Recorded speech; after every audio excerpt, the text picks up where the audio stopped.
السلام عليكم ورحمة الله وبركاته. الحمد لله الذي نحمده ونستعينه ونستغفره ونؤمن به ونتوكل عليه أما بعد.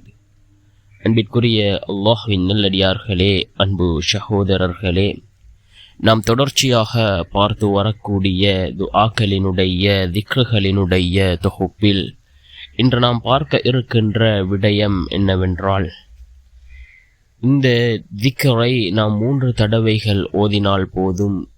நம்மை விட பாக்கியம் பெற்றவர்கள் வேறு யாரும் இருக்க மாட்டார்கள். அல்லாஹ்விடத்திலே சுவர்க்கத்தை கேட்கக்கூடிய மிகச்சிறந்த ஒரு துஆவை தான் நாம் இன்றைய வீடியோவில் பார்க்க இருக்கின்றோம். அன்பார்ந்தவர்களே, அல்லாஹ்வின் நல்லடியார்களே, அதிகமானோர் நம்முடைய சேனலை சப்ஸ்கிரைப் செய்யாமல் பார்த்து கொண்டிருக்கின்றீர்கள்.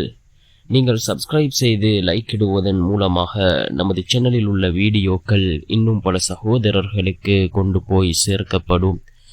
அவர்கள் அதனை பார்த்து பயனடைந்தால் அதற்குரிய கூலியை அல்லாஹ் உங்களுக்கும் வழங்குவான். அன்பார்ந்தவர்களே, அல்லாஹ்வின் நல்லடியார்களே, ஒவ்வொரு நாளும் இந்த துஆவை 3 தடவைகள் ஓதுவோம். நம்மை விட பாக்கியம் பெற்றவர்கள் வேறு யாரும் இருக்க மாட்டார்கள். ஏனென்றால் அல்லாஹ்விடத்திலே, அதாவது இந்த துஆவில் நாம் அல்லாஹ்விடத்தில் சுவர்க்கத்தை கேட்கின்றோம். அந்த அளவுக்கு சிறந்த ஒரு துஆ. ரசூலுல்லாஹி ஸல்லல்லாஹு அலைஹி வஸல்லம் அவர்கள் ஒவ்வொரு நாளும் அல்லாஹ்விடத்தில் நரகத்தை விட்டும் பாதுகாப்பும் அதே போன்று சுவர்க்கத்தை கேட்கக்கூடியவர்களாக இருந்தார்கள். ஆக அன்பார்ந்தவர்களே, அல்லாஹ்வின் நல்லடியார்களே, இந்த துஆவை நாம் ஒவ்வொரு நாளும் 3 தடவைகள் ஓதி வருவோம். மிகச்சிறந்த ஒரு துஆ.